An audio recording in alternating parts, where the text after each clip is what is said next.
Selamat datang kembali di materi pemrograman menggunakan bahasa Python.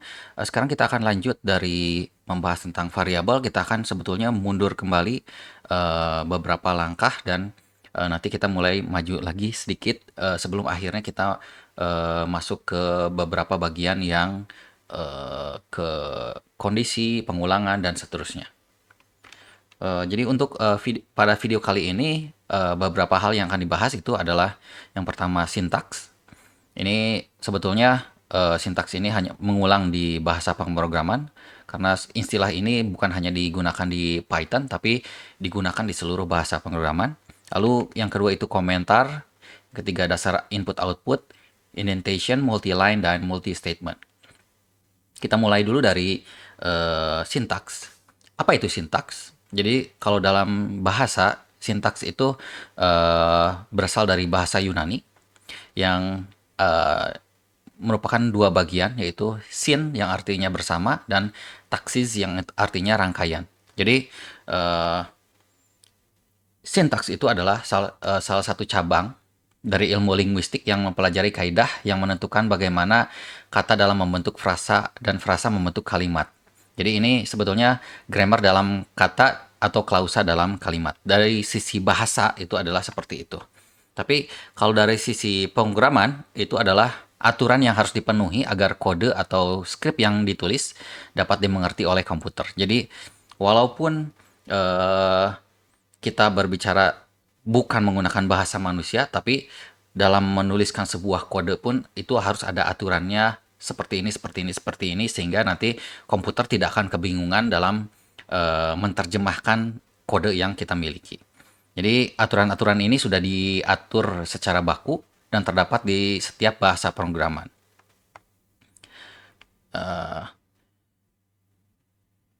Salah satu contohnya adalah ini salah satu contoh nanti yang akan dibahas juga di depan secara detail. Ini hanya uh, contoh saja.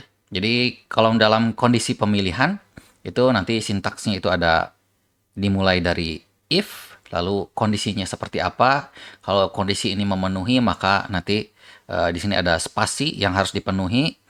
Uh, Jangan sampai prosesnya itu dimulai dari sini, tapi kita harus mulai dari sini. Jadi nanti prosesnya apa saja dalam ketika kondisi satu ini dipenuhi, lalu kalau misalkan ternyata kondisi satu ini tidak dipenuhi, ada pilihan kedua, eh, yaitu kondisi kedua, nanti prosesnya seperti apa, dan ini juga jangan lupa spasinya itu harus benar-benar dipenuhi di sini. Lalu kalau ternyata kondisi satu dan kondisi dua tidak terpenuhi, maka nanti di sini ada sebuah sintaks lagi else, yaitu lainnya, maka prosesnya seperti ini. Eh, ini juga bisa bukan bisa. Jadi seluruh sintaks ini harus dipenuhi ketika kita membuat sebuah kode. Lalu yang kedua itu adalah komentar. Komentar ini cukup penting kalau kita bisa atau bukan bisa ya. Jadi kalau misalkan kita membuat sebuah program untuk grup atau bahkan untuk individu, jadi grup yang banyak ataupun kita membuat sendiri, eh, kita membuat sebuah komentar untuk menjelaskan baris-baris yang kita buat. Jadi tujuannya itu agar mudah untuk dibaca dan dimengerti.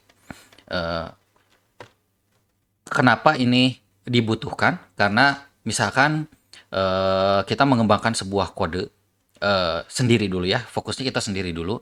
Lalu kita sudah selesai membuatnya, eh, terus tiba-tiba beberapa bulan kemudian ternyata menyadari bahwa ada sesuatu yang harus ditambahkan eh, sehingga kodenya lebih bagus gitu. Nah, ketika kita buka lagi kodenya, itu kalau misalkan tidak ada komentar atau penjelasan, kita perlu berpikir ulang apa sih yang sebetulnya dulu kita buat itu, kenapa membuatnya seperti ini, itu harus dipelajari lagi. Tapi dengan membuat sebuah komentar bahwa ini itu baris ini itu adalah untuk ini, baris ini untuk ini, baris ini untuk ini, karena apa? Itu nanti akan lebih mudah ketika kita akan memperbaiki atau mengupgrade kode yang kita miliki. Nah, itu sama halnya ketika kita bekerja dalam sebuah grup. Kalau kita membuat sebuah komentar-komentar yang membantu untuk menghubungkan semua kode-kode yang dibuat oleh masing-masing di grup itu, maka nanti proses penyatuan kodenya itu akan lebih mudah karena ada penjelasan dari setiap bagian programnya. Gitu. Jadi tujuannya itu adalah untuk mempercepat proses pembuatan program. Kalau kita memperbaiki atau mengupgrade-nya, atau untuk meneruskan kembali, ya ini yang tadi mengupgrade, meneruskan kembali apa yang sudah kita buat sehingga nanti mudah untuk dilakukan. Eh, Komentar ini ada dua tipe. Yang pertama adalah komentar per baris, yaitu yang menggunakan kode hash atau pagar. Jadi misalkan kita butuh 3 baris saja untuk komentar, maka nanti dimulai dengan pagar. Ini adalah komentar, langsung bawahnya pagar lagi, tuliskan komentarnya masih terus di ya sampai 3 baris ini. Tapi masalahnya kalau kadang kita cukup hanya beberapa baris saja, bahkan mungkin hanya cukup 1 baris saja sudah cukup. Tapi misalkan saya ingin membuat sebuah komentar penjelasan dari program yang terdiri dari 100 baris gitu. Nah, kalau misalkan kita menggunakan hash ini atau pagar ini, kita akan kewalahan karena setiap kali kita mengetikkan, kita harus menambahkan hashnya ini. Nah, ada alternatif yang kedua, yaitu kita bisa menggunakan kutip 2 sebanyak 3 buah untuk memulai sebuah komentar, dan ditutupnya juga menggunakan kutip 2 3 kali itu sebagai menutup bahwa ini komentar ini akan berakhir. Jadi dengan menggunakan komentar buka dan komentar tutup ini, kita tidak perlu lagi selalu memberikan kode bahwa ini adalah komentar dari setiap barisnya, sehingga kita bisa mengetikkan sebanyak apapun barisnya. Dan setelah selesai nanti kita tinggal tambahkan penutup dari komentarnya itu. Ya, mari kita coba uh, di Python ya. Jadi misalkan saya buat dulu ya isinya kosong, misalkan seperti itu. Jadi kalau misalkan saya ingin membuat bahwa ini adalah komentar baris pertama, lalu ini komentar baris kedua, dan seterusnya. Ini cukup dimulai dengan tanda pagar seperti ini. Tapi kalau misalkan yang tadi kita punya 100 baris dari komentar, maka kita mulai dulu dari kutip ganda sebanyak 3 kali. Lalu di sini ini adalah komentar yang akan memiliki banyak baris, misalkan seperti itu. A, B, C, D, dan nanti kita tidak perlu lagi susah payah untuk membuat komentar kode bahwa ini adalah komentar. Jadi, seperti itu. Tidak perlu di save. Kita kembali lagi ke sini. Nah, yang selanjutnya kita ingin membahas apa itu input dan output. Input dan output ini cukup penting ketika kita membuat sebuah program yang dapat berinteraksi dengan manusianya. Jadi kalau kita memiliki sebuah proses, kadang proses ini bisa saja kita buat tanpa perlu ada interaksi, tapi seringnya kita butuh interaksi agar proses ini lebih dinamik gitu. Jadi input yang dapat digunakan itu dalam ya dalam suatu proses itu yang nanti akan diproses itu adalah input yang berasal dari keyboard, bisa dari mouse, bisa dari touchscreen, dari mic atau webcam dan lain-lain. Dan nanti kita lakukan proses di sini, lalu hasilnya itu nanti akan dikeluarkan sebagai output. Bisa dalam bentuk teks, bisa dalam bentuk gambar atau suara, video, atau hasilnya itu di printer, nanti dicetak printer dan lain-lain. Nah, untuk yang sekarang ini kita hanya akan membahas karena input output awal gitu. Jadi nanti input berasal dari keyboard, nanti outputnya dalam bentuk teks saja. Gitu. Untuk yang lain-lainnya itu nanti akan dibahas untuk yang lanjut. Jadi sekarang untuk dasarnya seperti ini. Untuk menerima masukan sebuah nilai ya cukup sederhana. Jadi ada dua buah sintaks kode fungsi yang dapat digunakan, yaitu untuk Python 3.x ya, Python versi 3 itu kita hanya perlu menggunakan input dalam kurung, nanti ini kata atau kalimat yang akan kita berikan. Jadi ini tulisannya masukkan nilai dari A, lalu nilai A ini dimasukkan ke variabel A. Tapi untuk yang Python 2,7 ya versi 2 ke bawah itu menggunakan fungsi raw underscore input. Ini sama saja sebetulnya, hanya saja beda dari segi nama fungsinya. Seperti itu.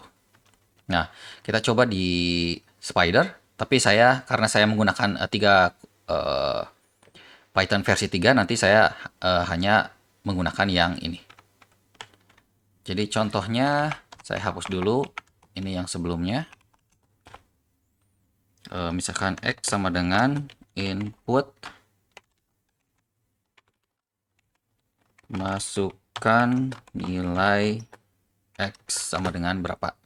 Itu misalkan. Saya harus save dulu, ini tes saja. Kalau saya run, nanti di konsol ini akan menuliskan kalimat yang sama atau kata yang sama di sini. Masukkan nilai X, lalu kita masukkan misalkan 1, enter, maka nanti di variable explorer kita punya variabel baru X dengan nilai 1, dan ini dianggap sebagai string. Jadi kalau misalkan input ini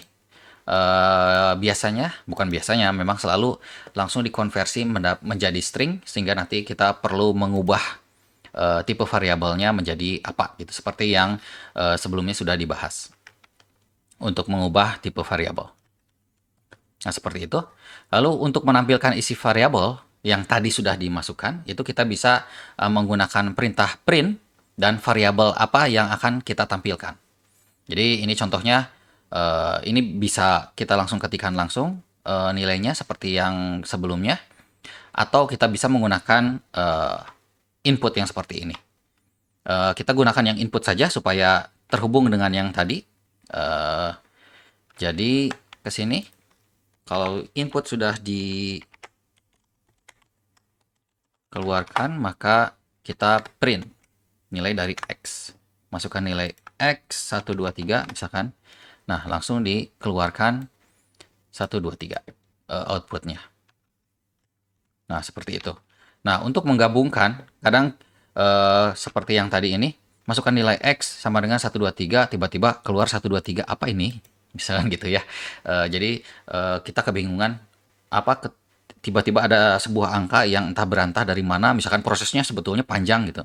Tapi tiba-tiba ada suatu angka yang apa maksudnya nilai ini? Kita butuh sebuah komentar tambahan sebelumnya, sehingga nanti si prosesnya itu ketahuan ini sebetulnya output dari apa gitu.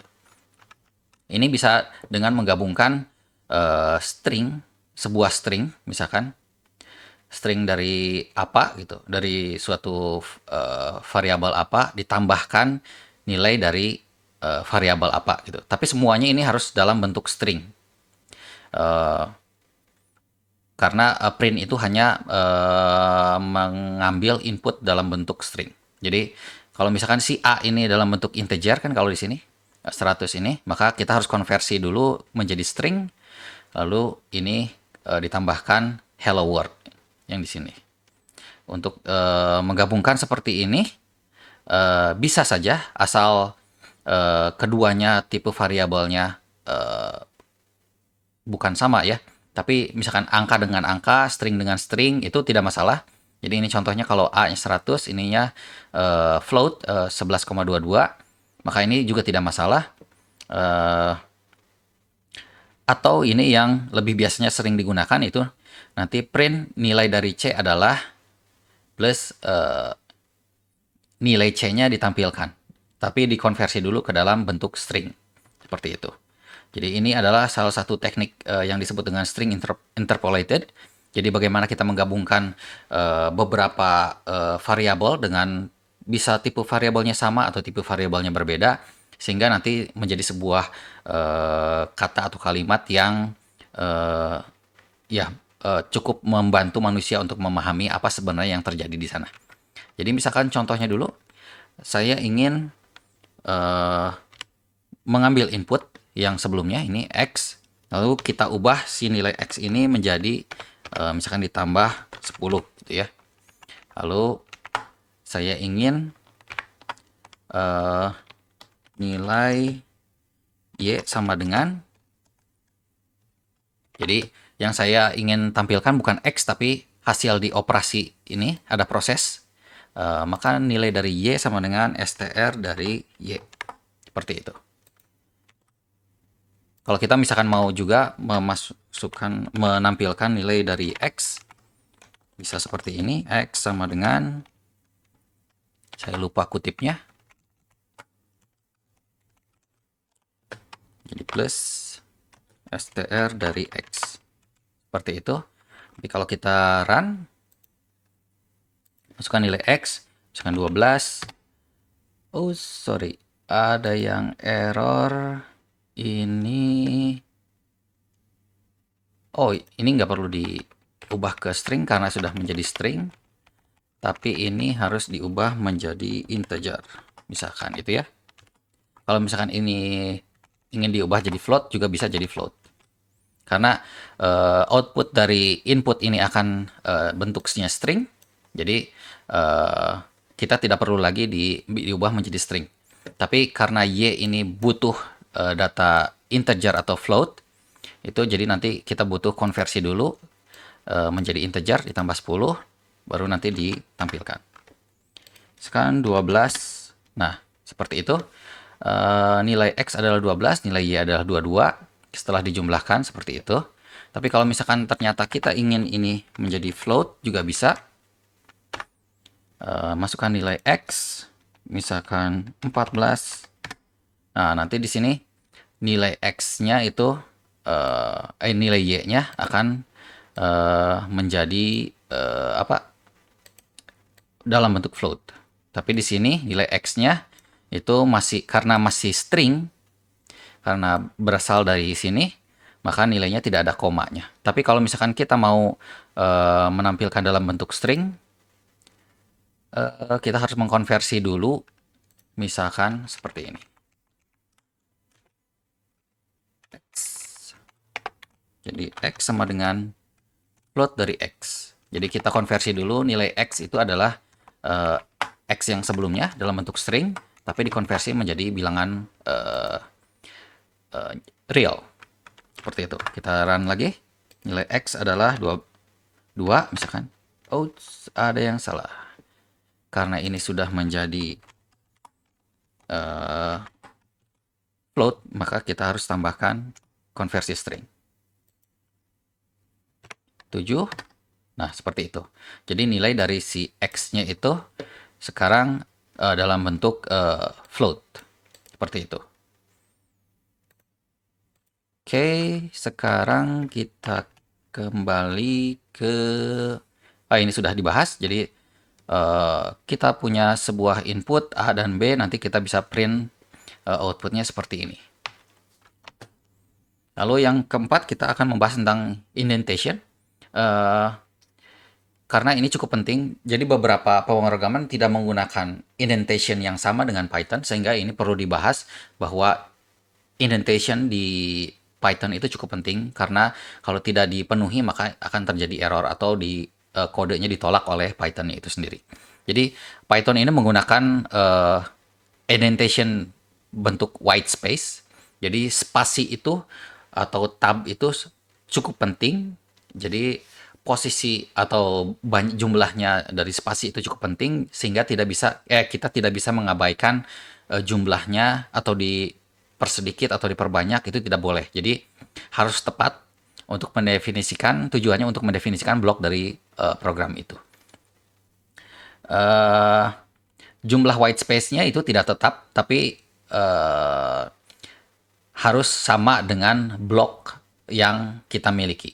Nanti kita akan lihat untuk jelasnya di contoh gitu ya. Ini satu contohnya, misalkan A, B, C, white space-nya itu adalah ruang kosong atau spasi yang cukup banyak, bisa satu juga sebetulnya, satu dan sampai ke n, itu yang memisahkan suatu hal gitu ya. Jadi intinya untuk memisahkan suatu hal. Jadi saya mulai dulu ke membandingkan dengan bahasa pemrograman C atau C++. Jadi di C++ kalau kita memiliki sebuah, contohnya ini blok, sebuah blok pemilihan gitu ya. Jadi misalkan ada sebuah if jika kondisi 1 maka proses, kondisi 2 proses, jika sisanya itu maka prosesnya yang ini. Nah, ini jika kita tuliskan ke dalam variasi yang 3 ini, itu hasilnya akan sama dan tidak akan memberikan kode error karena di C++, di C atau di C++ kita menggunakan kurung kurawal sebagai penanda suatu blok dari suatu proses gitu. Jadi walaupun spasinya ini dihilangkan menjadi seperti ini, semuanya ini tidak akan menghasilkan error. Atau misalkan spasinya yang di sini tidak ada tapi di sini ada banyak, itu tidak akan menghasilkan error karena pemisahnya itu adalah kurung kurawal yang di sini. Jadi ketika ada pembuka, kurung kurawal pembuka dan penutup, berarti nanti di sini isinya adalah proses yang akan dilakukan. Nah, kalau untuk di Python, jumlah spasi untuk menuju ke proses ini harus sama dari if, elif atau else, karena ini menunjukkan bahwa ini proses yang sama gitu. Jadi level proses yang sama. Jadi kalau misalkan kita hapus seperti yang tadi, if di sini semua spasinya dihapus, ini akan menghasilkan syntax error. Ini juga kalau misalkan seperti ini, dia akan menghasilkan syntax error. Yang satu spasinya benar, tapi yang kedua itu spasinya dihapus. Atau seperti ini, yang satu sintaksnya jumlahnya berapa, yang satu spasinya berapa, ini jumlahnya spasinya berapa, ini juga akan syntax error. Ini juga sama, beda. Tapi kalau misalkan seperti ini, itu tidak masalah. Jadi if kondisi 1 ini sebuah proses, ini karena di luar gitu ya. Jadi ini walaupun spasinya beda, tapi ini blok yang berbeda, maka ini tidak masalah. Tapi kalau yang seperti ini seakan-akan terlihat seperti salah, tapi sebetulnya if ini hanya melingkupi proses satu saja. Jadi setelah ini itu di luar dari if-nya, proses 2 ini. Jadi seperti itu.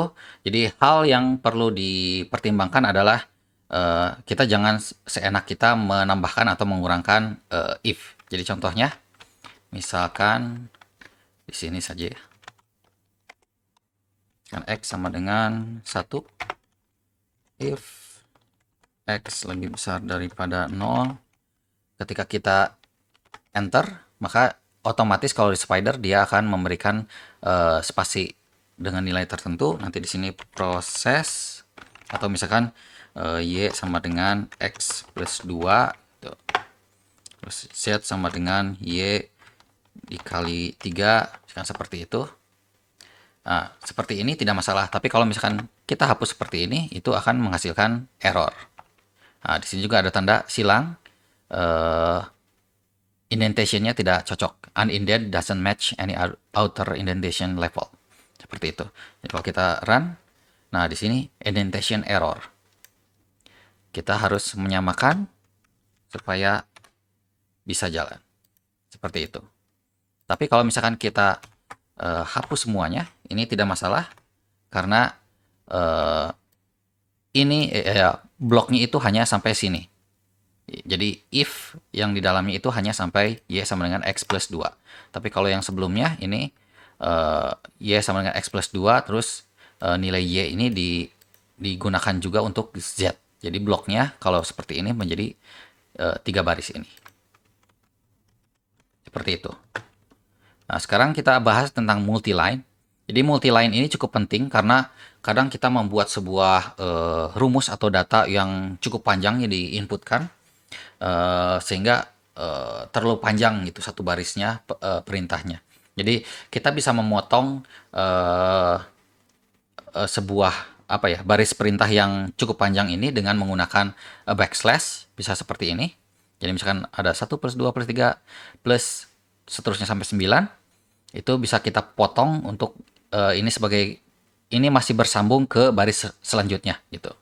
Jadi nanti di baris ini disambung lagi, potong lagi, disambung lagi ke baris selanjutnya. Atau kita juga bisa memberikan kode bahwa eh, enter ini yang ke bawah ini belum selesai karena ini masih dalam satu proses yang di dalam kurung ini.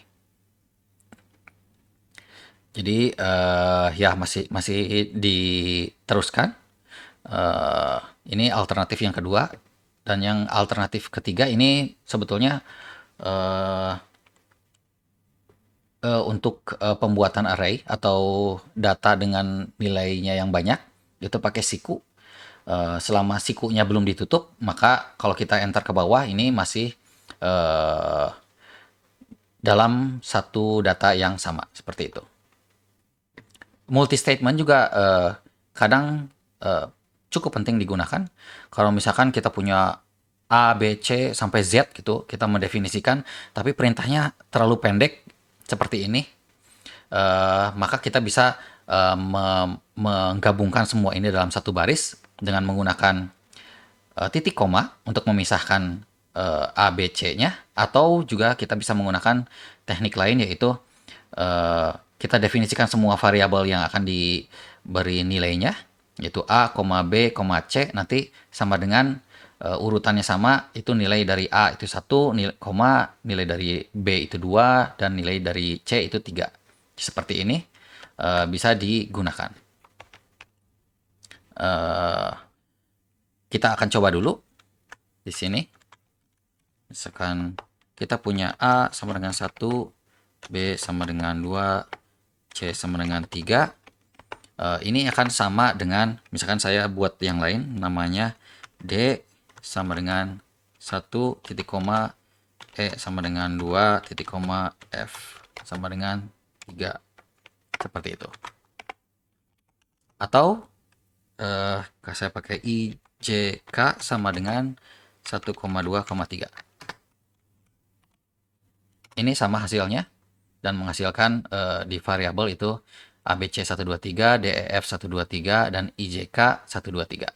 Seperti itu. Jadi ini sebetulnya masalahnya ketika misalkan kita punya data yang sangat banyak, ini bukan perintahnya, tapi saya pura-puranya ini sangat banyak titik-titik-titik sampai misalkan Z sama dengan 90 misalkan seperti itu. Dan ini akan menghabiskan terlalu banyak baris, sehingga kita ingin menyederhanakan baris ini dengan menuliskannya seperti ini atau menuliskan seperti ini. Oke, terima kasih untuk video kali ini. Cukup sekian. Silahkan komentar kalau misalkan ada yang belum jelas, karena komentar akan sangat membantu untuk memperbaiki videonya dari waktu ke waktu. Terima kasih.